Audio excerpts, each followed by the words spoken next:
The Duchess of Blackwood's annual solstice ball was not merely an event, it was a coronation.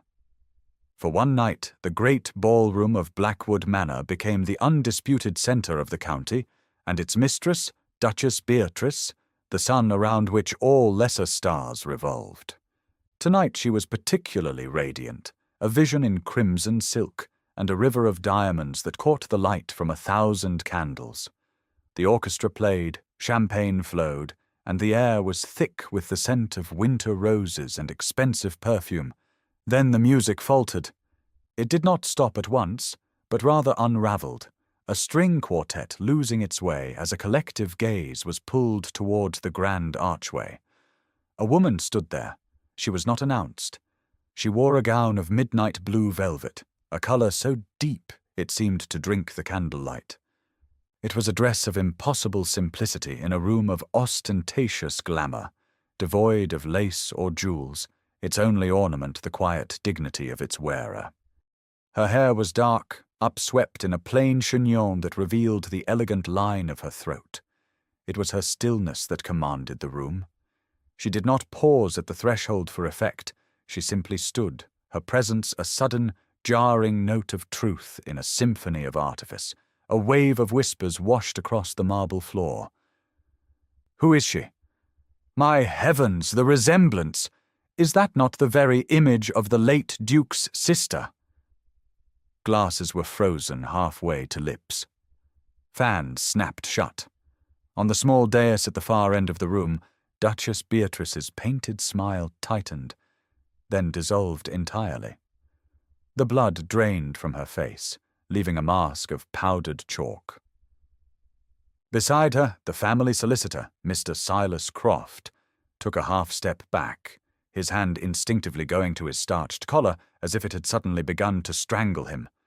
The woman in blue began to walk forward. She moved not with haste, but with the unhurried grace of someone who knows she has already arrived. In her hands she held a small, worn, leather-bound book. As she drew nearer to the dais, the Duchess found her voice, a shrill, ugly thing. "Guards! Seize this impostor!" But the 2 footmen flanking the archway remained as still as statues. The woman never broke her stride. She was nearly upon the Duchess now, the worn book held before her like a prayer or a weapon. The entire world of Blackwood Manor held its breath, balanced on the precipice of a revelation that would shatter it forever. But to understand the tremor that was about to bring the mountain down, we must return to the beginning, to the cold stone floors where the story truly began. For more stories of quiet strength and hidden truths, be sure to subscribe to our channel. And let us know in the comments where you are watching from today. Before Beatrice and her reign of brittle pageantry, Blackwood Manor had been a house of quiet, academic warmth.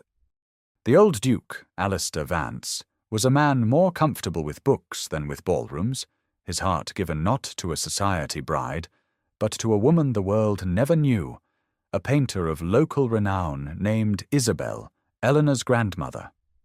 Their love was a secret garden cultivated within the estate's ancient walls, and from it grew a single perfect rose, Eleanor's mother, Elara. The Duke adored his daughter, and though he could not give her his name, he gave her his world. Blackwood was her playground and her sanctuary. The golden beginning was not of Eleanor's memory, but of the house's.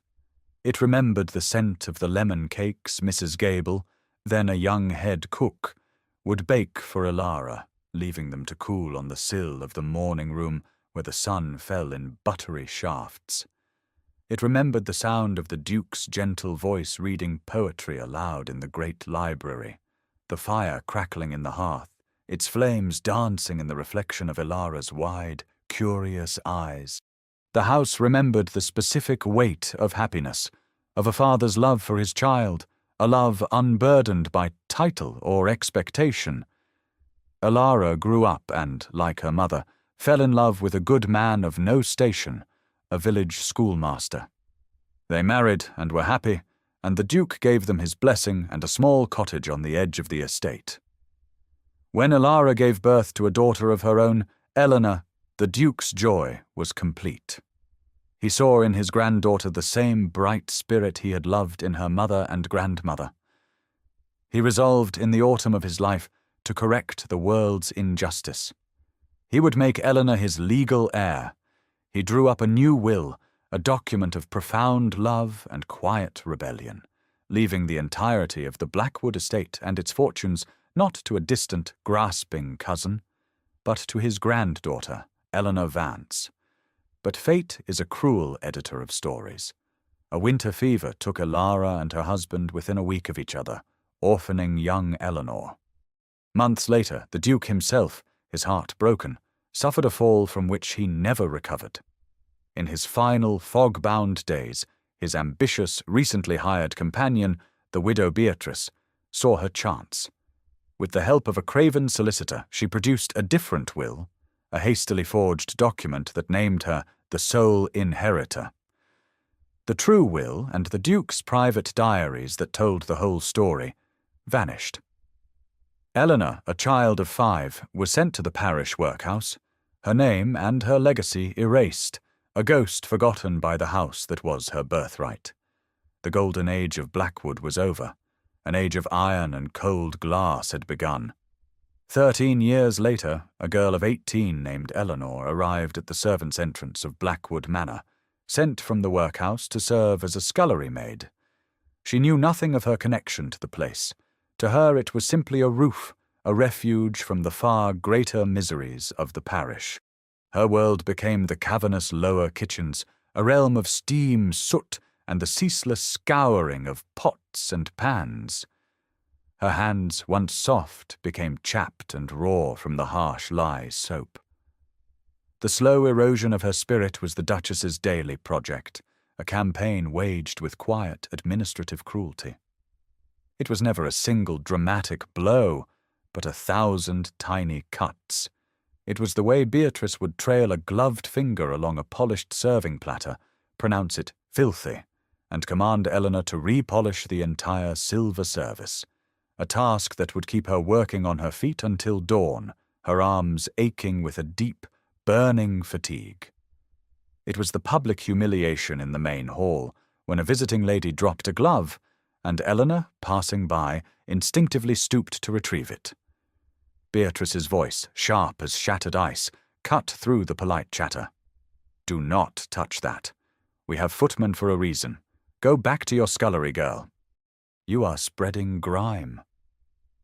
The guests tittered, a chorus of polite amusement, and Eleanor felt a heat rise in her cheeks that was more painful than any physical strike. She simply nodded, her back straight, and retreated to the shadows of the servants' corridor. Her portion of food was often the scraps, the cold, congealed stew left after the upper staff had eaten. Her room was a small, cold attic space with a single cot and a threadbare blanket, the wind whistling through a crack in the window pane. The Duchess seemed to take a particular, perverse pleasure in diminishing her. She would refer to her not by name, but as the scullery thing, or the orphan.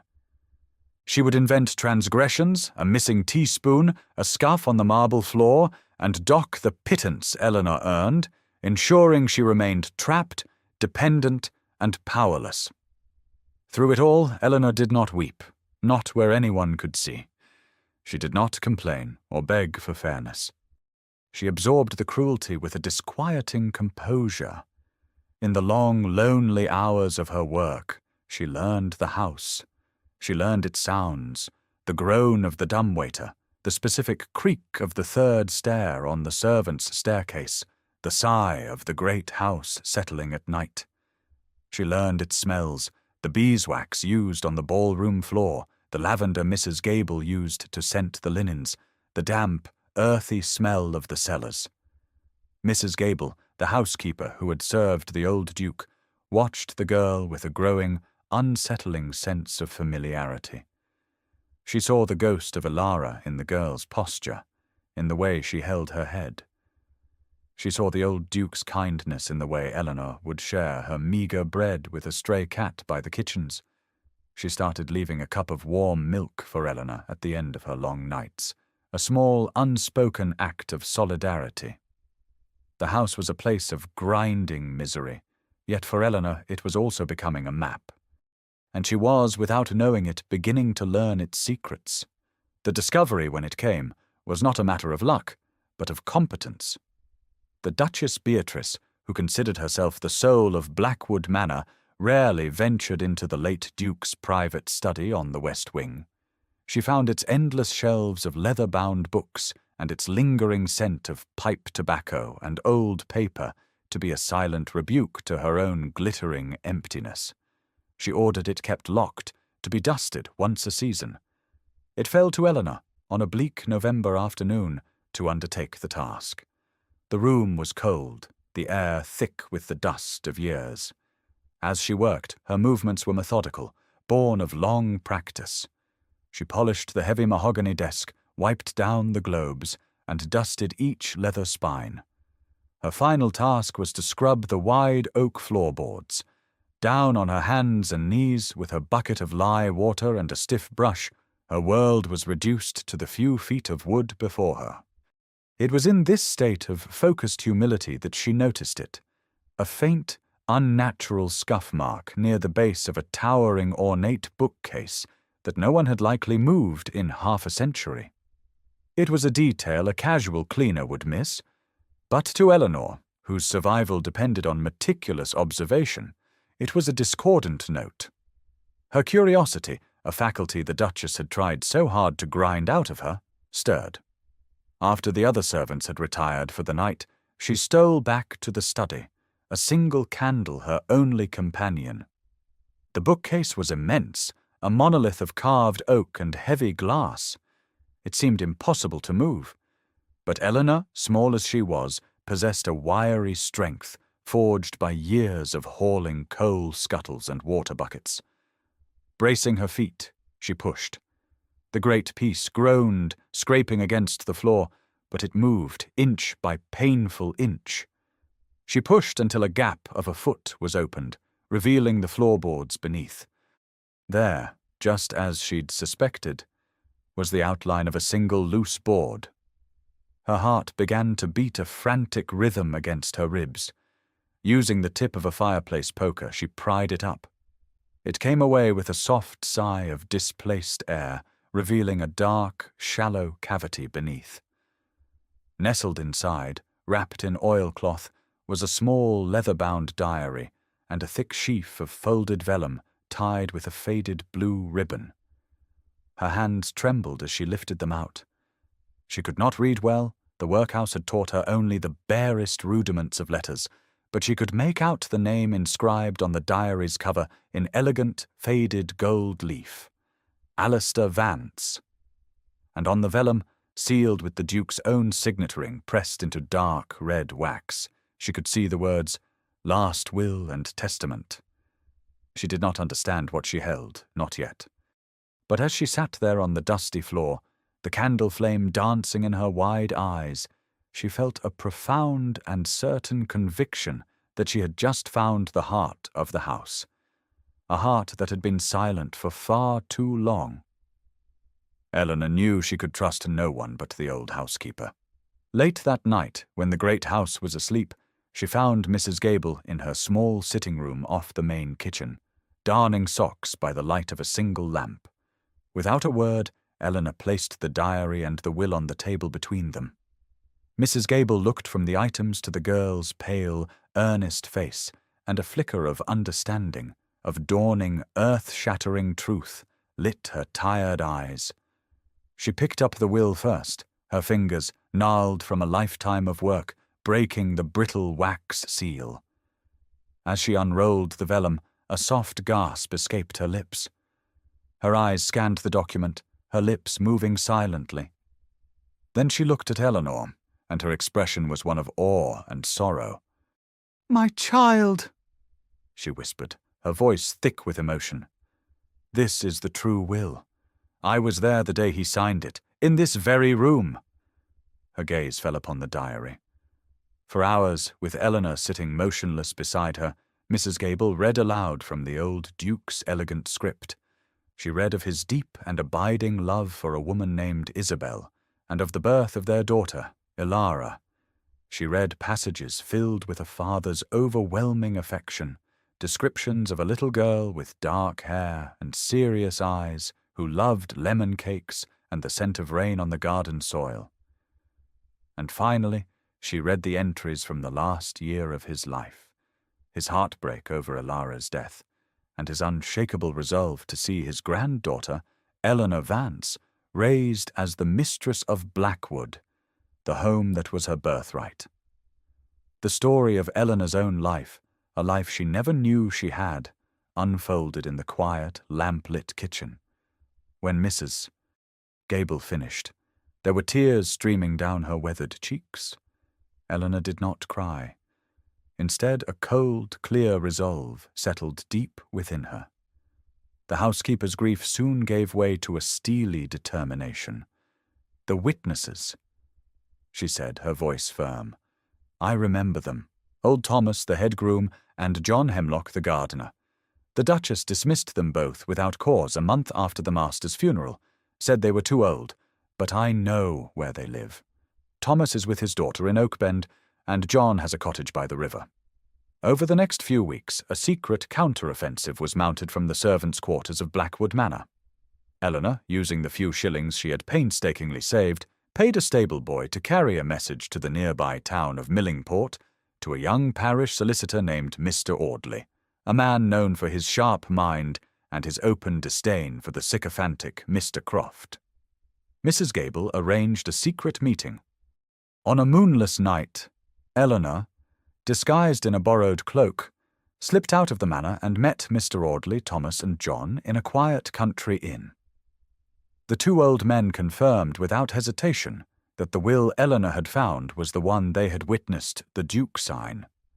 Their descriptions of the event were vivid and unwavering.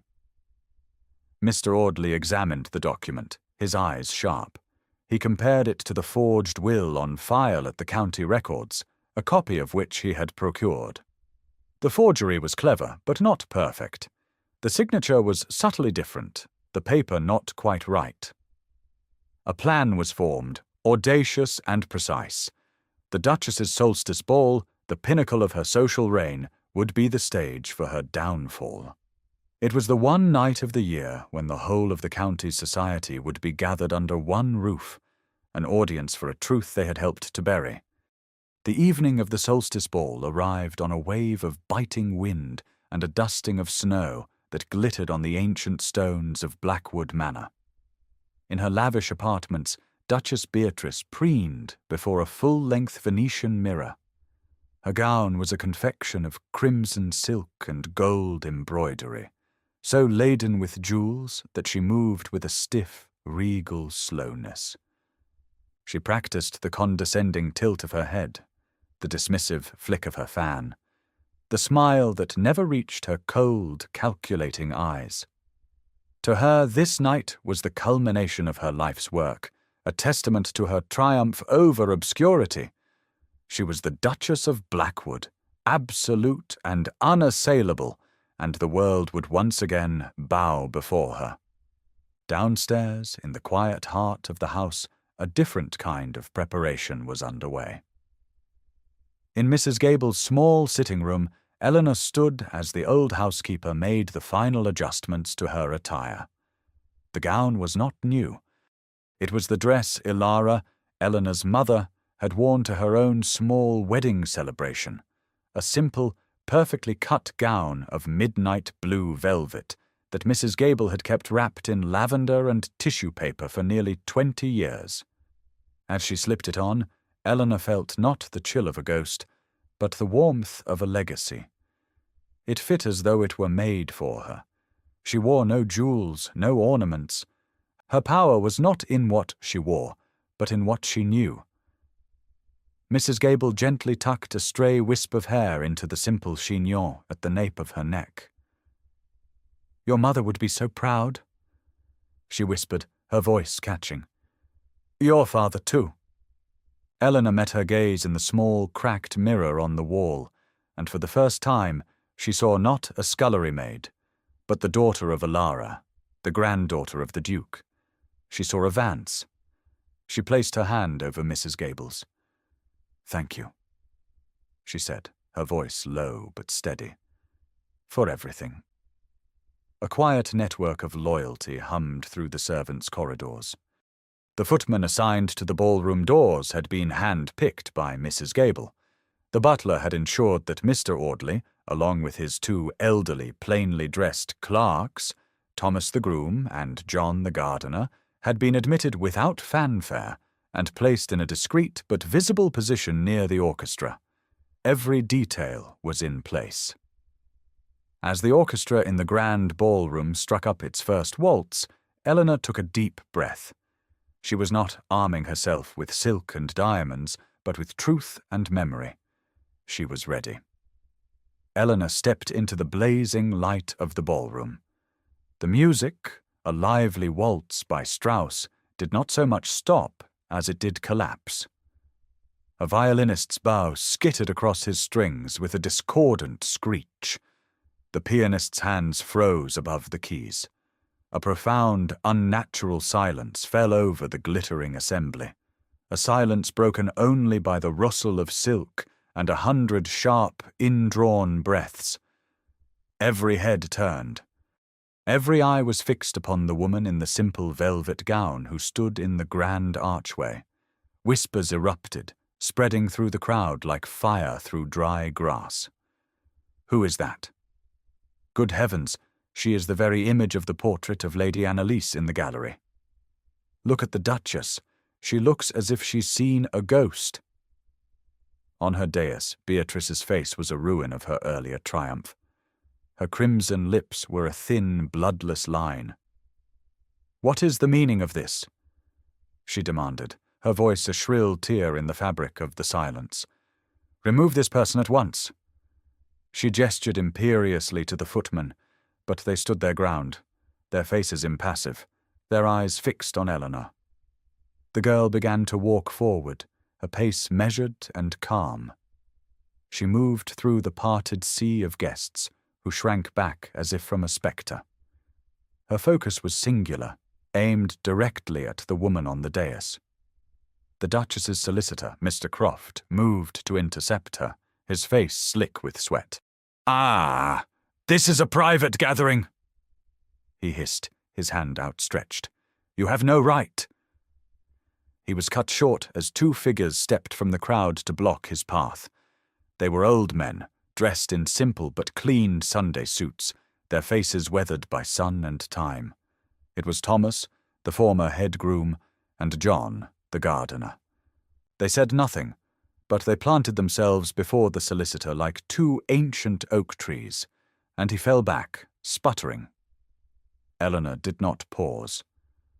She reached the foot of the dais and stopped, looking up at the woman who had tormented her, the woman who had stolen her life. For a moment she said nothing, letting the weight of the silence and the force of 100 pairs of eyes press down upon the Duchess. Beatrice visibly trembled, her facade of aristocratic hauteur crumbling into raw, ugly fear. "Speak, girl!" she shrieked. "What do you want? Money? Is that it?" Eleanor's expression remained serene. Her quiet was more powerful than any shout, her stillness more commanding than any gesture. The entire county was her witness. In the dead quiet of the ballroom, Eleanor's voice, when it came, was not loud, but it was so clear and pure that it carried to the furthest corners of the room.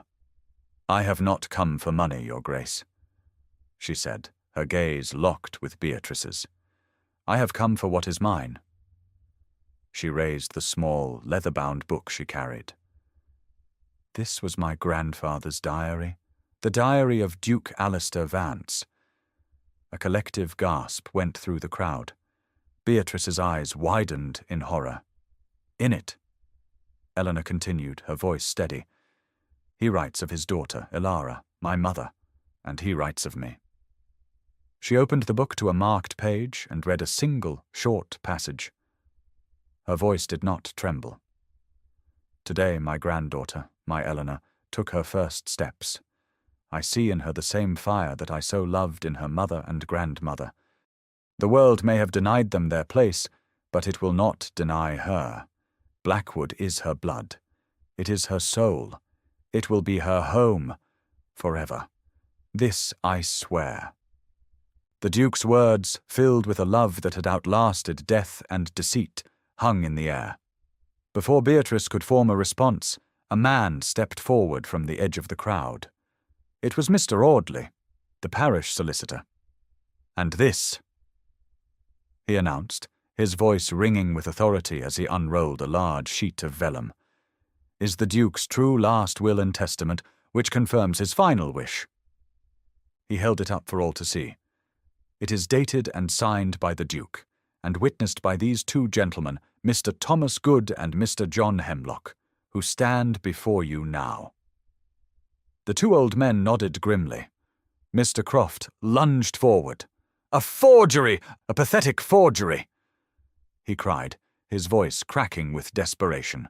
"I have the true will, filed and executed according to law." "Indeed you do," Mr. Audley replied smoothly, "and we have had it examined. The paper is of a stock not manufactured until 6 months after the Duke's death, and the signature, while a fair imitation, lacks the distinctive pressure on the final downstroke of the E, a product of the Duke's arthritis, a detail your forger overlooked." A wave of murmurs turned into a roar of shock and outrage.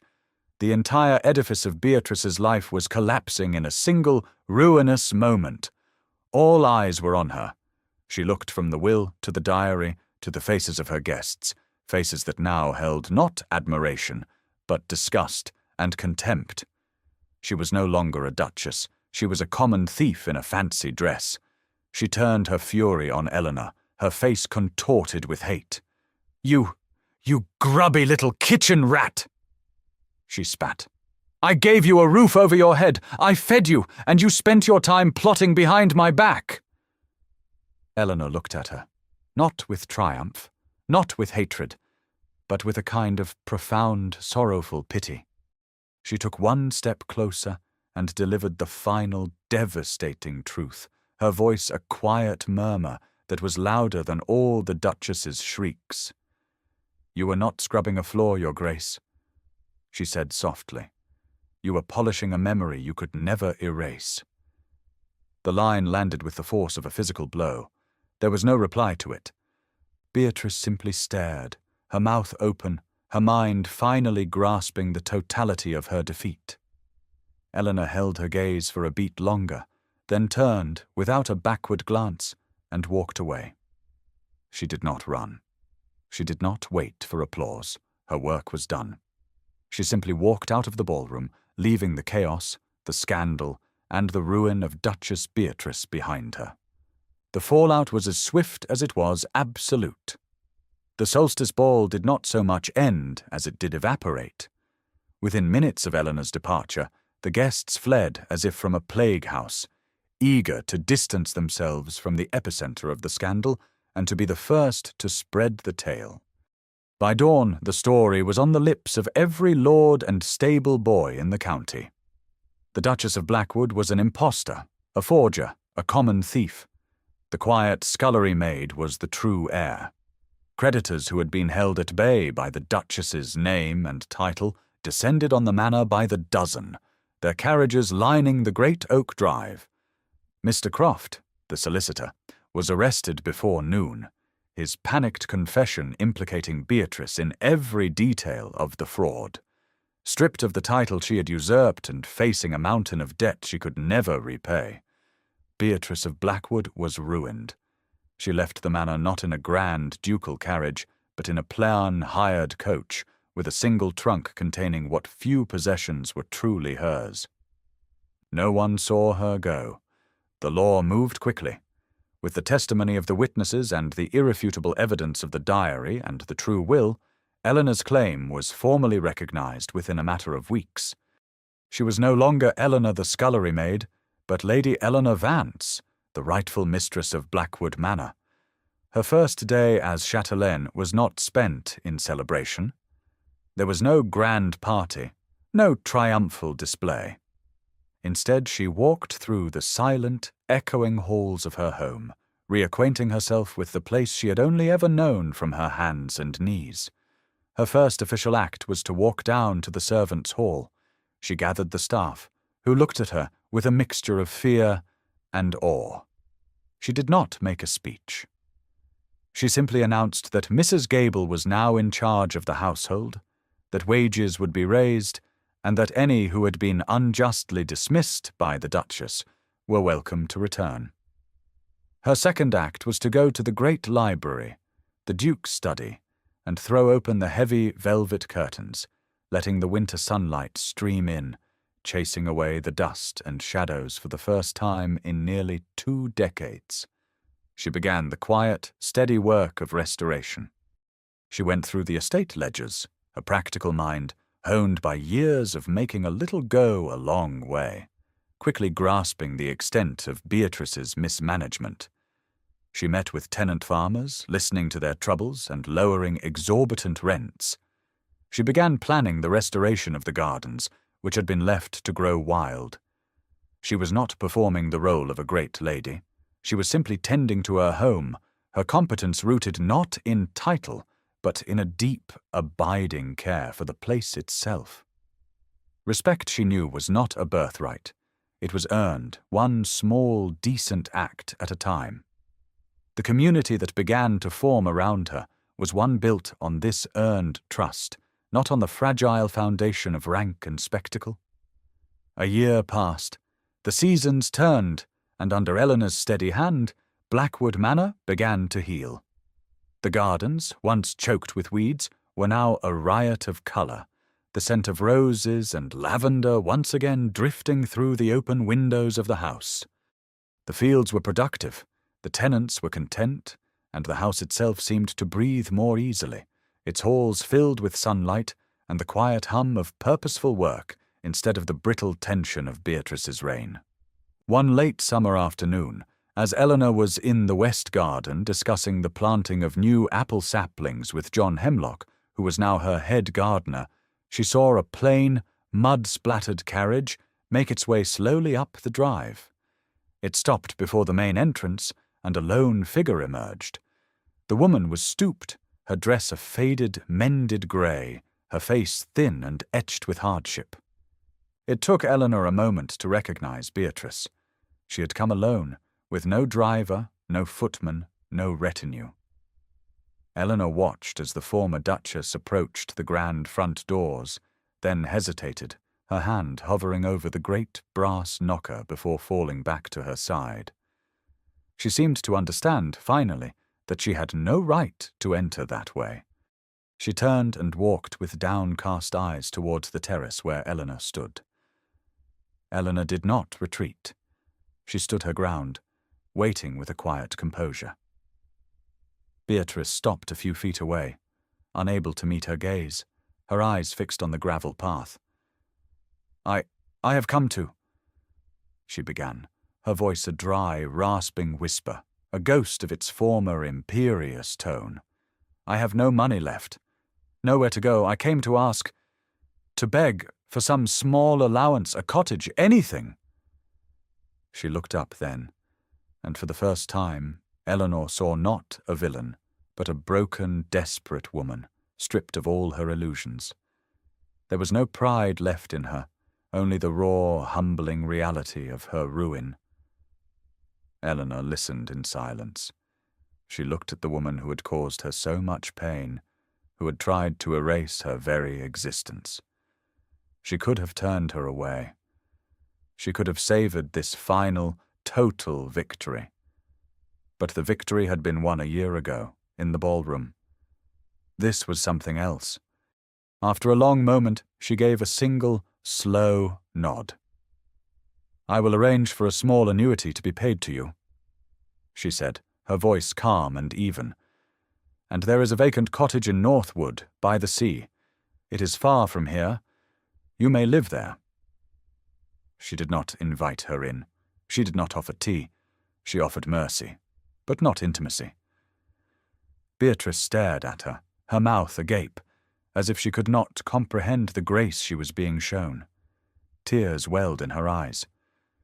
"Thank you," she stammered, the words catching in her throat. She gave a clumsy, awkward curtsy, then turned and shuffled back to her waiting carriage, a ghost departing from a world that no longer knew her. Eleanor watched until the carriage was out of sight, then turned back to her roses. For a title is merely paper and ink, but a home is built from the heart, and only the worthy may dwell within. Thank you for joining us for this story of quiet vindication. Do you think Beatrice deserved the mercy Eleanor showed her? Let us know your thoughts in the comments below, and tell us where in the world you're watching from. We look forward to sharing our next story with you soon. Remember, pride may wear diamonds, but character wears forever.